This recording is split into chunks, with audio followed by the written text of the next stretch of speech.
Hello good morning everyone. जोहार आप सभी को। स्वागत है आपके अपने YouTube channel JL Jharkhand lives में। तो दोस्तों आज है 19 जनवरी। तो हम लोग यहाँ पर आज 18 और 19 जनवरी के झारखंड के महत्वपूर्ण करंट अफेयर क्वेश्चंस देखने वाले हैं। तो जुड़ जाइए सभी लोग, सभी को गुड मॉर्निंग, जोहार। और चलिए हम लोग यहाँ पर आज के महत्वपूर्ण करंट अफेयर क्वेश्चंस हम लोग यहाँ पर एक एक करके डिटेल्स में देखते हैं। और आप सब पीडीएफ के लिए कमेंट कर रहे थे, तो पीडीएफ का अगर आप चाहते हैं तो हमारा टेलीग्राम ग्रुप है JL झारखंड लाइव्स के नाम से, आप उसमें ज्वाइन हो सकते हैं। आप वीडियो के नीचे डिस्क्रिप्शन में लिंक दिया हुआ है, वहां पर क्लिक करके ज्वाइन हो जाइए, या फिर आप टेलीग्राम में जाकर सर्च करिए JL झारखंड लाइव्स, तो आपको वहां पर जो टेलीग्राम ग्रुप है वो वहां पर मिल जाएगा। दो ग्रुप है, एक है आपका हमारा जो मेन टेलीग्राम ग्रुप है जिसमें कि मैं पीडीएफ शेयर करता हूं और वीडियो की लिंक वगैरह शेयर करता हूं, और दूसरा एक है क्यूज वाला भी है। तो आपको दोनों ही में मिल जाएंगे ये सारी चीजें, ठीक है। तो आप किसी में भी ज्वाइन हो सकते हैं, वहां पर दो टेलीग्राम ग्रुप आपको देखने को मिलेगा। तो चलिए हम लोग यहाँ पर आज के महत्वपूर्ण करंट अफेयर क्वेश्चन हम लोग यहाँ पर देखते हैं। तो आज है 19 जनवरी, तो 19 जनवरी के हम लोग यहाँ पर झारखंड के महत्वपूर्ण करंट अफेयर क्वेश्चन हम लोग यहाँ पर देखेंगे, ठीक है। और दोस्तों आप सबको बता दूं कि हम लोगों के द्वारा जो है वो 11 जेपीएससी के लिए प्रॉपर बैच, प्रीलिम्स और मेंस जो दोनों की ही बैच है वो 20 तारीख से स्टार्ट हो रही है। तो अगर आप सब इच्छुक हैं तो आप यहाँ पर फ्री डेमो के लिए आ सकते हैं 20 तारीख को, और यहाँ पर फ्री डेमो करके फिर अगर आपको क्लासेस अच्छी लगती हैं, आपको अगर पसंद आती हैं, या फिर आपको कहिए कि अच्छा नॉलेज यहाँ पर मिलता है, तो आप यहाँ पर क्लासेस जो है वो ज्वाइन हो सकते हैं। हमारे ऑनलाइन और ऑफलाइन प्लेटफॉर्म से जुड़ सकते हैं 11 जेपीएससी के लिए, ठीक है। क्लासेस ऑनलाइन भी चलेंगी और क्लासेस ऑफलाइन भी चलेंगी, दोनों ही माध्यम में हम लोग के द्वारा ये क्लास ऑर्गेनाइज किया जा रहा है, और प्रॉपर क्लास होगी, ठीक है। प्रॉपर क्लास होगी, हर सब्जेक्ट की प्रिपरेशन आपकी यहाँ पर करवाई जाएगी, चाहे वो लैंग्वेज हो, चाहे वो अन्य सब्जेक्ट सारे जीएस के जो है, ठीक है। तो चलिए हम लोग यहाँ पर आज के झारखंड के महत्वपूर्ण करंट अफेयर क्वेश्चंस देखते हैं। तो पहला यहाँ पर आज का प्रश्न है वो है, हाल ही में 13 जनवरी 2023 को झारखंड के स्वास्थ्य विभाग ने झारखंड के किस स्थान पर 100 बेड के प्री फैब्रिकेटेड अस्पताल के निर्माण की मंजूरी प्रदान की है। तो हाल ही में स्वास्थ्य विभाग द्वारा एक जो है वो प्री फैब्रिकेटेड अस्पताल का यहाँ पर निर्माण किया जाना है, और ये झारखंड के रांची जिले के अंतर्गत किया जाएगा। ये तो किस स्थान पर किया जाएगा ये, ठीक है। इसका निर्माण जो है प्री फैब्रिकेटेड जो अस्पताल होगा उसका निर्माण कहां पर किया जाएगा। तो इसका सही आंसर जो होगा यहाँ पर वो ऑप्शन नंबर सी जो होगा वो बिल्कुल सही आंसर हो जाएगा, ब्राम्बे, ठीक है। यानी कि ये रांची से थोड़ी दूरी पर है, यहाँ से आधे घंटे की रास्ते पर ये है। रांची से आधा घंटा समय यहाँ पर लगता है ब्राम्बे जाने में, और ये रांची जिले के अंतर्गत आता है, और ये स्थान का नाम जो है वो ब्राम्बे है। क्या है? ब्राम्बे है। इसी स्थान पर 100 बेड के लिए यहाँ पर प्री फैब्रिकेटेड अस्पताल का निर्माण किया जाएगा। प्री फैब्रिकेटेड अस्पताल क्या होता है, इसके बारे में भी हम लोग यहाँ पर इस आगे समझेंगे कि आखिर प्री फैब्रिकेटेड अस्पताल जो है वो क्या होता है, किससे ये निर्माण किया जाता है, ठीक है। तो झारखंड के स्वास्थ्य विभाग द्वारा, जैसा कि आप सबको पता होगा, झारखंड के जो स्वास्थ्य मंत्री है वो कौन है, तो वो है बन्ना गुप्ता। कौन है? बन्ना गुप्ता है, जो कि वर्तमान में यहाँ पर स्वास्थ्य मंत्री हैं, ठीक है। तो स्वास्थ्य विभाग द्वारा यहाँ पर 100 बेड के प्री फैब्रिकेटेड अस्पताल का जो निर्माण किया जाएगा वो झारखंड के रांची जिले के अंतर्गत ब्राम्बे स्थान पर किया जाएगा। चलिए हम लोग यहाँ पर पूरे डिटेल्स में देख लेते हैं कि आखिर जो प्री फैब्रिकेटेड अस्पताल है उसका यहाँ पर क्या उद्देश्य है। तो सबसे पहले यहाँ पर देख लीजिए, झारखंड के स्वास्थ्य विभाग ने रांची के ब्राम्बे में 100 बेड के प्री फैब्रिकेटेड अस्पताल निर्माण को मंजूरी दे दी है, और भवन निर्माण विभाग द्वारा रांची के साथ ही रामगढ़, जमशेदपुर, कोडरमा, लोहरदगा और हजारीबाग में इस तरह का अस्पताल जो है वो तैयार किया जाएगा। तो रांची में फिलहाल फर्स्ट यहाँ पर किया जा रहा है, और इसके बाद अन्य शहरों में भी किया जाएगा, जैसे कि रामगढ़, जमशेदपुर, कोडरमा, लोहरदगा, हजारीबाग में भी प्री फैब्रिकेटेड अस्पताल का निर्माण किया जाएगा, ठीक है। अस्पताल के निर्माण में प्री फैब्रिकेटेड मटेरियल का उपयोग किया जाएगा। ये क्या होता है, तो ये स्टेनलेस स्टील जो है यहाँ पर फ्रेम एवं जो है वो जीआई सीड से इसे तैयार किया जाएगा। सीड से ही बरामदा और वार्ड का निर्माण किया जाएगा। इसमें सीमेंट, चूना एवं ईंट का उपयोग नहीं किया जाएगा। जिस तरह से हम लोग नॉर्मल घर बनाते हैं तो उसमें हम लोगों को क्या जरूरत पड़ती है, ईंट की जरूरत पड़ती है, बालू की जरूरत पड़ती है, और कहीं यहाँ पर सीमेंट की जरूरत पड़ती है। तो इसका उपयोग नहीं किया जाएगा, बल्कि स्टेनलेस स्टील का फ्रेम एवं जीआई सीट होगा, इससे ये बनकर अस्पताल जो है वो तैयार होगा, ठीक है। तो ये कम कॉस्ट में और यहाँ पर कहिए कि जल्दी से तैयार होने वाला ये प्री फैब्रिकेटेड मटेरियल है उसी से अस्पताल का निर्माण किया जाएगा। रांची सहित राज्य के कई जिलों में इस तरह के अस्पताल बनाने की योजना है, जिसमें एक अस्पताल पर करीब 6 से 8 करोड़ रुपए की जो है हिसाब से प्रोजेक्ट का यहाँ पर खर्च आएगा। और पूरी जो राशि यहाँ पर फिलहाल आवंटित की गई है वो 43 करोड़ जो है वो यहाँ पर फिलहाल स्वास्थ्य विभाग द्वारा मंजूरी दी गई है। तो 43 करोड़ जो है वो इसमें लगभग 6 से 7 जो है प्री फैब्रिकेटेड अस्पताल अलग अलग शहरों में निर्माण किया जाएगा। ठीक है, तो ऑप्शन नंबर यहाँ पर क्या हो जाएगा, ये जो पहला यहाँ पर प्री फैब्रिकेटेड अस्पताल का जो निर्माण किया जाना है वो कहाँ पर किया जाएगा, रांची के ब्राम्बे में किया जाएगा। ठीक है, तो यहाँ पर देख लीजिए हॉस्पिटल में सभी प्रकार के इलाज की अत्याधुनिक सुविधाएं भी मिलेंगी। आईसीयू में आधुनिक बेड होगा, O2 लाइन होगा, सेक्शन लाइन होगा और मॉनिटर्स व वेंटिलेटर हर बेड पर जो है वो उपलब्ध रहेगा। अस्पताल में x-ray, camera, CT room, intensive care unit और एक प्रयोगशाला भी इसके अंदर जो है वो शामिल किया जाएगा। तो बेसिक वहाँ इंफ्रास्ट्रक्चर जो होगा वो यहाँ पर इंक्लूड रहेगा, यानी कि जो भी जरूरत किस यहाँ पर अस्पताल में होती है वो सारी सुविधाएं यहाँ पर उपलब्ध होंगी। ठीक है, तो ऑप्शन नंबर सी जो होगा यहाँ पर वो बिल्कुल सही आंसर हो जाएगा। चलिए नेक्स्ट क्वेश्चन की ओर चलते हैं। अगला क्वेश्चन यहाँ पर है भारत और न्यूजीलैंड के बीच, ठीक है, भारत और न्यूजीलैंड के बीच 27 जनवरी को झारखंड के किस स्टेडियम में T20 मैच खेला जाएगा। तो 27 जनवरी 2023 यहाँ पर मेंशन कर लीजिएगा। ठीक है, 27 जनवरी 2023 को भारत और न्यूजीलैंड के बीच जो है वो मैच का आयोजन किया जाना है। तो ये जो मैच का आयोजन किया जाएगा वो झारखंड के किस स्टेडियम में किया जाएगा। ठीक है, तो इसका सही आंसर जो होगा यहाँ पर वो ऑप्शन नंबर बी जो होगा यहाँ पर वो बिल्कुल सही आंसर हो जाएगा। JSCA स्टेडियम है और ये कहां पर है, तो ये रांची में स्थित है। कहां पर स्थित है, ये रांची में स्थित है। ठीक है, तो यहीं पर जो है वो 27 जनवरी 2023 को 27 जनवरी 2023 को जो है वो भारत और न्यूजीलैंड के बीच जो है वो यहाँ पर मैच खेला जाएगा। ठीक है, तो और भी स्टेडियम के यहाँ पर ऑप्शन में नाम दिए गए हैं, तो ये भी आपको पता होना चाहिए। ये कहां पर है, किरण स्टेडियम जो है वो जमशेदपुर में, कहां पर है, ये जमशेदपुर में है। ठीक है, करजन स्टेडियम कहां पर है, ये तो ये हजारीबाग में है। कहां पर है, हजारीबाग में है। ठीक है, तो ये सारे फैक्ट्स जो है वो आप याद रखिएगा, कौन से स्टेडियम जो है वो कहां पर है। मैंने जानबूझकर यहाँ पर जो है वो झारखंड के ही स्टेडियम जो है वो हमने इंक्लूड किया था। ठीक है, तो ये यहाँ पर याद रखिएगा। ठीक है, तो यहाँ पर चलिए इससे संबंधित महत्वपूर्ण फैक्ट्स हम लोग यहाँ पर देख लेते हैं।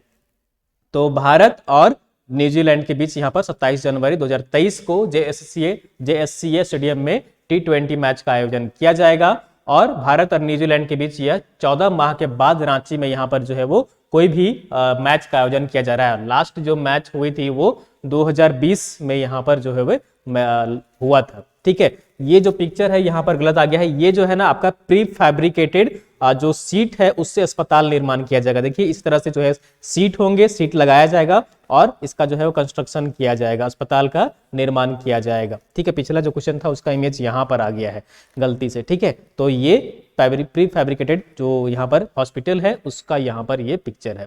तो भारत और न्यूजीलैंड के बीच में यहाँ पर जो है वो ये मैच का आयोजन किया जाना है।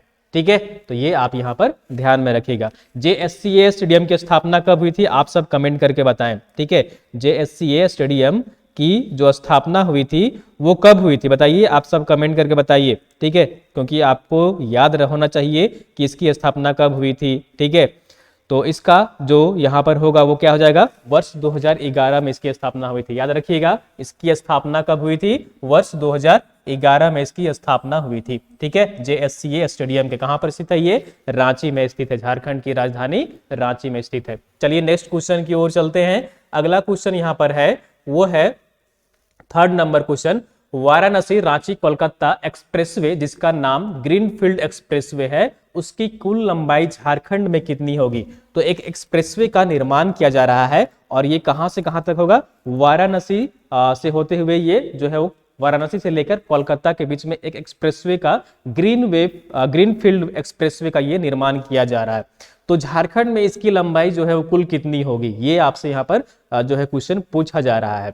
तो इसकी कुल लंबाई जो होगी वो 600 समथिंग 600 समथिंग है और झारखंड में जो इसकी लंबाई होगी वो 203 होगी। कितनी होगी? 203। तो ऑप्शन नंबर बी जो होगा यहाँ पर वो बिल्कुल सही आंसर हो जाएगा। ग्रीनफील्ड एक्सप्रेसवे का जो निर्माण किया जा रहा है, और ये एक्सप्रेसवे जो है वो वाराणसी रांची कोलकाता एक्सप्रेसवे है, और इसमें झारखंड में जो यहाँ पर इसकी कुल लंबाई होगी वो 203 किलोमीटर इसका कुल लंबाई होगा झारखंड में। झारखंड से ये होकर गुजरेगा। ठीक है, तो ये वाराणसी यानी कि उत्तर प्रदेश यूपी होते हुए, बिहार होते हुए, ठीक है, उसके बाद झारखंड होते हुए, उसके बाद यहाँ पर जो है बंगाल, ठीक है, यानी कि कोलकाता जो है वो ये एक्सप्रेसवे का यहाँ पर जो है वो निर्माण किया जाएगा। यानी कि 4 स्टेट है उससे ये गुजरेगा एक्सप्रेसवे। ठीक है, और झारखंड की कुल लंबाई जो होगी वो 203 होगी। चलिए हम लोग यहाँ पर और भी महत्वपूर्ण फैक्ट्स हम लोग यहाँ पर देख लेते हैं।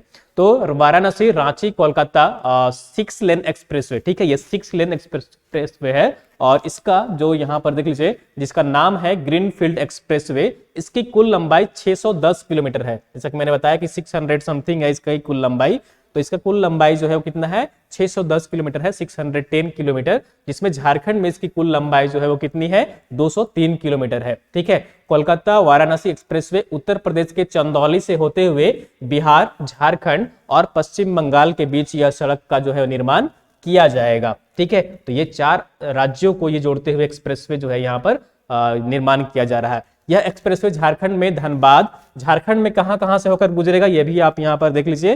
तो झारखंड में ये जो गुजरेगा वो धनबाद, बोकारो, रामगढ़, रांची, हजारीबाग, चतरा जिला से यहां पर होकर ये गुजरेगा। यानी कि झारखंड के 6 जिले हैं वहां से होकर ये गुजरेगा। ठीक है, धनबाद, बोकारो, रामगढ़, रांची, हजारीबाग, चतरा होते हुए ये जो है फिर बिहार में ये चला जाएगा रोड। ठीक है, तो यहाँ पर झारखंड के इन जो है वो शहरों से, जिलों से यहाँ पर जो है वो क्रॉस करते हुआ ये एक्सप्रेसवे जाएगा।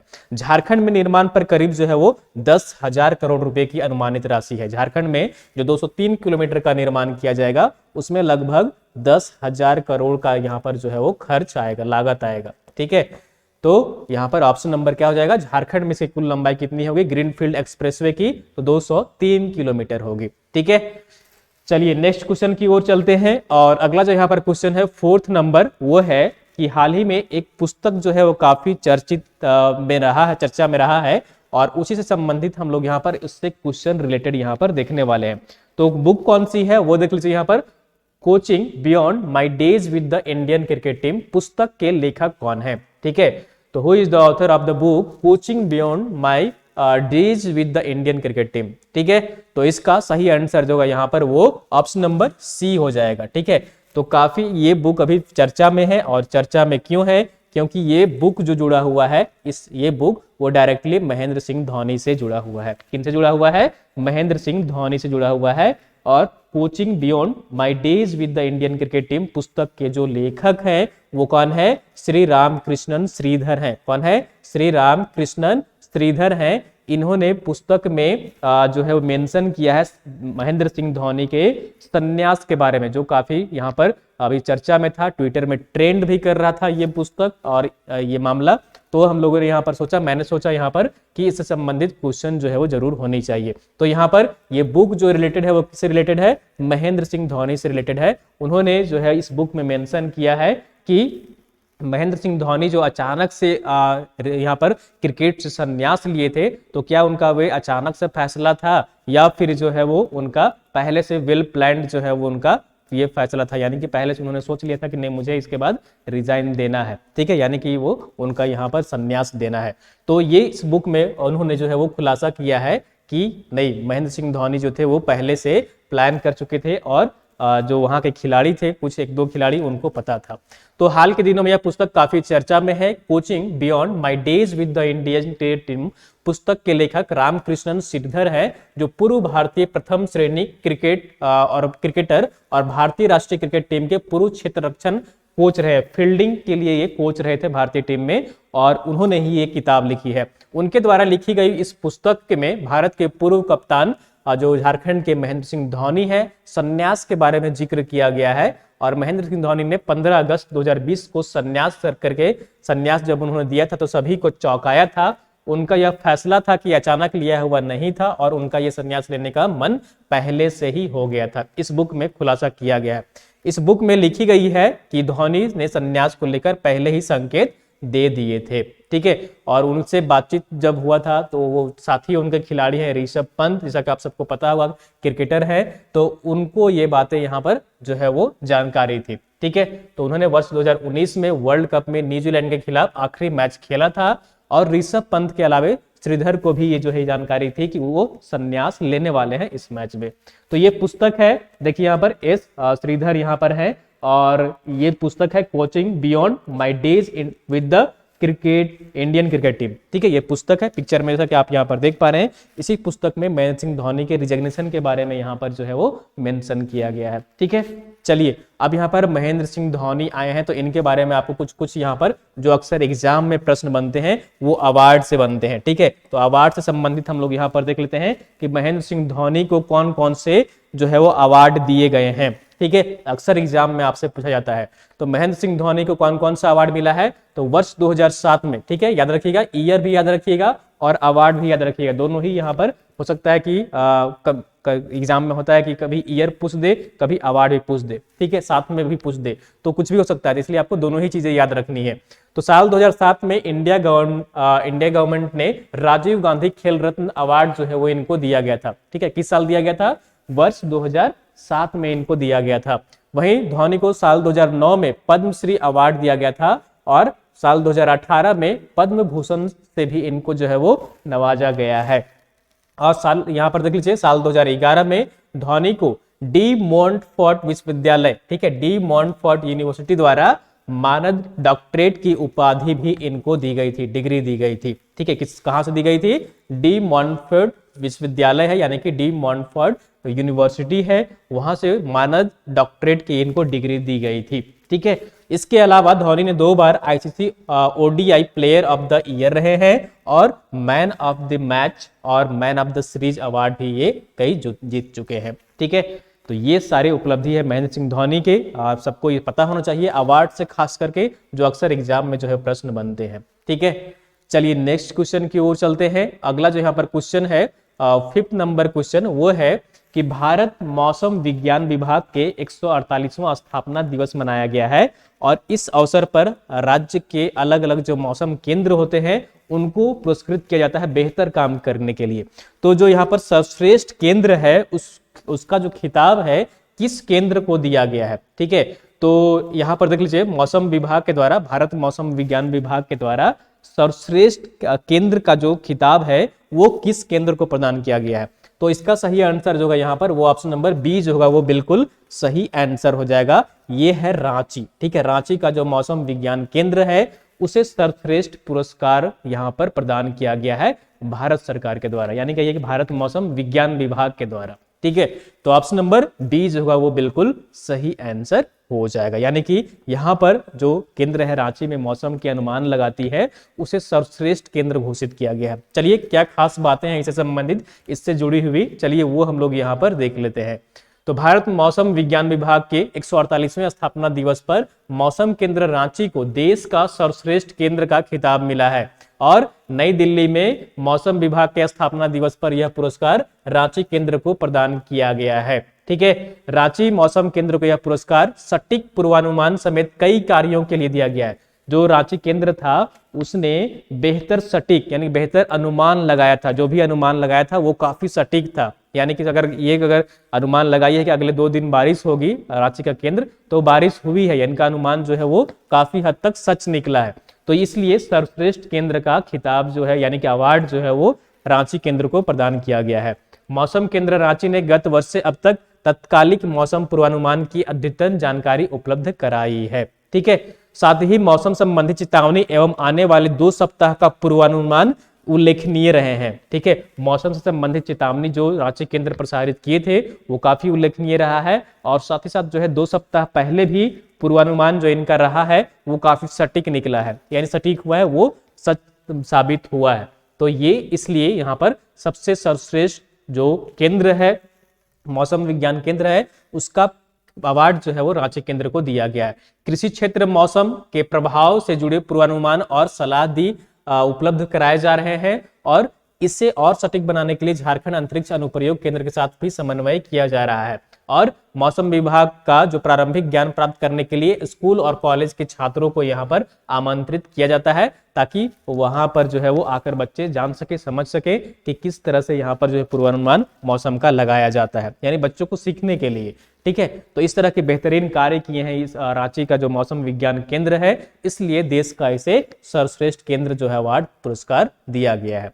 नेक्स्ट क्वेश्चन की ओर चलते हैं। अच्छा, यहाँ पर देख लीजिए झारखंड में जो है वो मौसम विज्ञान केंद्र की स्थापना कब हुई थी। पहले जो स्थापना यहाँ पर हुई थी वो 1955 में हुई थी, और ये बीआईटी मेसरा, ठीक है, जो कैंपस है वहां पर जो है वो 29 सितंबर 1955 को स्थापित किया था। लेकिन फिर बिहार जब हुआ तो वहां पर भी चला गया, और फिर जो है वापस यहाँ पर जब झारखंड राज्य का गठन होता है 15 नवंबर 2000 को, तो उसके बाद फिर यहाँ पर जो है वो ये कार्यरत यहाँ पर करता है। ठीक है, चलिए नेक्स्ट क्वेश्चन की ओर चलते हैं, और अगला क्वेश्चन यहाँ पर है 6 नंबर क्वेश्चन।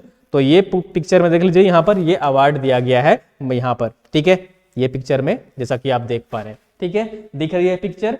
चलिए नेक्स्ट क्वेश्चन की ओर चलते हैं, और अगला क्वेश्चन यहाँ पर है 6 नंबर, वह है हाल ही में 15 जनवरी 2023 को झारखंड के कितने पुलिस कर्मियों को केंद्रीय गृह मंत्री अवार्ड 2022 प्रदान किया गया है, 2021-22 प्रदान किया गया है। तो झारखंड के कितने ऐसे पुलिसकर्मी हैं जिनको केंद्रीय गृह मंत्री अवार्ड 2021-22 प्रदान किया गया है 15 जनवरी 2023 को। ठीक है, तो इसका सही आंसर जो होगा यहाँ पर वो ऑप्शन नंबर सी जो होगा वो बिल्कुल सही आंसर हो जाएगा। कुल झारखंड के 8 पुलिसकर्मी हैं जिनको यहाँ पर हाल ही में 15 जनवरी 2023 को केंद्रीय गृह मंत्री अवार्ड 2021-22 प्रदान किया गया है। ठीक है, तो ये याद रखिएगा, ऑप्शन नंबर सी जो होगा वो बिल्कुल सही आंसर हो जाएगा। चलिए यहाँ पर और भी डिटेल्स में देख लेते हैं आखिर इसमें शामिल कौन कौन से पुलिसकर्मी हैं। तो वित्तीय वर्ष 2021-22 में पुलिस ट्रेनिंग में बेहतर परिणाम देने वाले राज्य के 8 पुलिसकर्मियों को केंद्रीय गृह मंत्री अवार्ड प्रदान किया गया है। कांस्टेबल कन्हैया मंडल, कांस्टेबल सचिन सुबह, कांस्टेबल श्याम किशोर त्रिवेदी को इंडोर ट्रेनिंग में बेहतर करने के लिए अवार्ड प्रदान किया गया है। वहीं कांस्टेबल संजय कुमार श्रेष्ठा, constable Vivek Kumar Singh, constable Nishant Kumar Singh, DSP रोशन गुड़िया और कांस्टेबल अभिषेक कुमार को अंडर ट्रेनिंग में बेहतर करने के लिए यहाँ पर जो है वो अवार्ड ये दिया गया है। ठीक है, तो ये 8 पुलिसकर्मियों को केंद्रीय गृह मंत्री 2021-22 का अवार्ड प्रदान किया गया। चलिए हम लोग यहाँ पर आज के आंसर ऑफ द डे देख लेते हैं। पिछले क्लास में हम लोग जो है वो आपसे प्रश्न पूछा गया था, और ये जो प्रश्न था कि झारखंड के किस अंतरराष्ट्रीय क्रिकेटर ने प्रथम श्रेणी में पूर्वी क्षेत्र में दूसरी सर्वाधिक विकेट लेने का रिकॉर्ड कायम किया है। और आप लोगों ने मैक्सिमम लोग सही आंसर कमेंट किए थे, जैसा कि मैं कमेंट बॉक्स में देख पा रहा था। तो इसका सही आंसर क्या हो जाएगा, ऑप्शन नंबर सी जो होगा वो बिल्कुल सही आंसर हो जाएगा। शहबाज नदीम है। कौन है, शहबाज नदीम है, जिन्होंने 500 विकेट प्रथम श्रेणी में हासिल किए हैं, और झारखंड के वे पहले क्रिकेटर बने हैं 500 विकेट लेने वाले, और ईस्ट जोन से, पूर्वी क्षेत्र से वे दूसरे खिलाड़ी बन गए हैं। चलिए हम लोग यहाँ पर इनके बारे में पूरे डिटेल्स में देख लेते हैं। ठीक है, तो धनबाद के हैं ये शहबाज नदीम, कहां से, झारखंड के धनबाद से ये बिलोंग करते हैं। उन्होंने 501 विकेट हासिल किए हैं प्रथम श्रेणी क्रिकेट में, और ईस्ट जोन में, पूर्वी क्षेत्र में वे 500 मैच विकेट लेने वाले यहाँ पर वो पहले खिलाड़ी बन गए हैं झारखंड के, और पूर्वी क्षेत्र में यानी कि वे दूसरे बन गए हैं। ठीक है, इनसे जो आगे है वो कौन है, उत्पल चटर्जी है, जो 503 विकेट लिए हैं। ठीक है, उनका भी हो सकता है कि ये रिकॉर्ड तोड़ दे। ठीक है, तो शहबाज नदीम ने 129 मैचों में 5 विकेट लेने का रिकॉर्ड कायम किए हैं, और ये प्रथम श्रेणी में विकेट लिया गया है। ठीक है, और ये जो मैच अभी वर्तमान में चल रही थी जमशेदपुर में किरण स्टेडियम में, वहां पर उन्होंने ये 500 विकेट हासिल किए हैं। इससे पहले जो है 20 सितंबर 2018 को जो है विजय हजारे ट्रॉफी में राजस्थान के खिलाफ उन्होंने 8 रन देकर 10 विकेट भी लेकर जो है वो रिकॉर्ड कायम किया था शहबाज नदीम में। ठीक है, तो ये सारे महत्वपूर्ण फैक्ट्स हैं इनसे जुड़े हुए, और ये है पिक्चर में शहबाज नदीम, जैसा कि आप पिक्चर में देख पा रहे हैं, और इन्होंने ही यहाँ पर रिकॉर्ड कायम किया है 500 विकेट लेने का। ठीक है, चलिए क्वेश्चन ऑफ द डे देख लेते हैं हम लोग। यहाँ पर हर सेशन में एक प्रीवियस सेशन से हम लोग क्वेश्चन देखते हैं ताकि आपके रिवीजन हो सके। तो क्वेश्चन यहाँ पर आज का है कि हाल ही में झारखंड के क्रिकेटर ईशान किशन को ऑस्ट्रेलिया के खिलाफ भारत में फरवरी में होने वाले test series border Gavaskar trophy के लिए भारतीय टीम में चयन किया गया है। टेस्ट खेलने वाले जो झारखंड से कितने नंबर के खिलाड़ी बने हैं, ठीक है, कितने नंबर के वे खिलाड़ी बने हैं टेस्ट खेलने वाले झारखंड से। तो इसका आपको कमेंट करके कमेंट बॉक्स में बताना है। इसका सही आंसर आप सब जरूर कमेंट बॉक्स में कमेंट करके बताइएगा, इसका सही आंसर क्या होगा। तो ये था क्वेश्चन ऑफ द डे, ठीक है। तो ये थी दोस्तों यहाँ पर आज की झारखंड की महत्वपूर्ण करंट अफेयर क्वेश्चंस। उम्मीद करता हूँ कि आपको सेशन पसंद आई होगी। कुछ डाउट रहता है अगर आपको तो नीचे कमेंट बॉक्स में जरूर लिखिए, मैं कोशिश करूंगा कि आपके कमेंट पढ़कर जवाब दूं या फिर यहाँ पर क्लास में जो है वो आपको डाउट जो है वो क्लियर कर दूं, ठीक है। तो चलिए फिर हम लोग जुड़ते हैं कल सुबह इसी टाइम में मॉर्निंग में। और जेपीएससी की बैच जो है हम लोग की शुरू होने जा रही है 20 तारीख से, ठीक है। तो हम लोग 7 से 10 जेपीएससी में यहाँ पर देख सकते हैं कि यहाँ पर सिलेक्शन हुआ है इन सारे अभ्यर्थियों को हम यहाँ इस संस्थान से। तो आगे भी जो है वो हम लोग और भी बेहतर करने का प्रयास करेंगे, इसलिए नए बैच का हम लोग शुरुआत कर रहे हैं 11 जेपीएससी के लिए। तो आप सब उस बैच से ऑनलाइन ऑफलाइन माध्यम में अगर जुड़ सकते हैं, आप जिस भी माध्यम में आपको कन्वीनियंट लगे, सुविधा आपको हो, उस माध्यम से जुड़कर अपनी तैयारी करिए, ठीक है। तो चलिए फिर मिलते हैं कल सुबह इसी टाइम में। तब तक आप सब अपना ख्याल रखिए, पढ़ते रहिए और मोटिवेटेड रहिए। एग्जाम होनी है, ठीक है। थोड़ी आप जो है एनर्जी अपना लेवल थोड़ा अप करिए, मोरल डाउन करके नहीं रहना है। आप पढ़ते रहिए, चीज़ों को अपडेट करते रहिए, रिवाइज करते रहिए, एग्जाम होकर रहेगी, ठीक है। तो चलिए फिर मिलते हैं कल सुबह 6 बजे मॉर्निंग में। Thank you so much.